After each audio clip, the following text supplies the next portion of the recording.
This is a very important slide, and it has to do with digital learning and proficiency.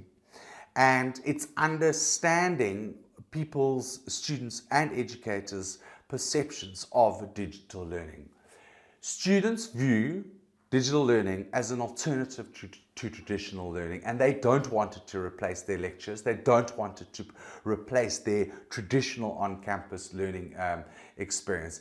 And they view the e-reader very much as a learning resource distribution mechanism. They view it as an e-book as opposed to somewhere where teaching and learning can take place, as opposed to an ecosystem where learning can take place.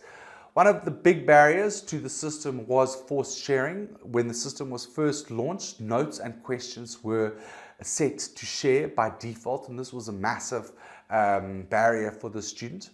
Another interesting point coming out of the findings with respect to digital learning and proficiency was the disparity in skills and access to devices and data, and that was apparent both on and off campus. And here's a point that comes up often. It's this difference between paper-based study techniques and digital study techniques, and it was accentuated in one PBL group where one student was sitting with a 17-inch MacBook next to a student that was using an A4 paper pad. Massive difference in study style, in learning technique. The student with the Mac engaging with the internet, studying, collating, collaborating, utilizing those tools, and the student operating on A4 paper, still entrenched in those paper-based learning techniques.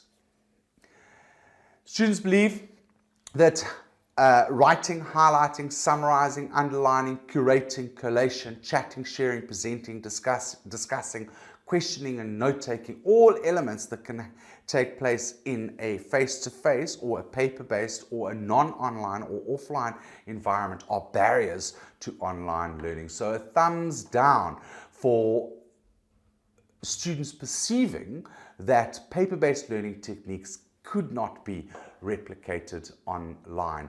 And as one student said, I believe in writing down everything on paper to study.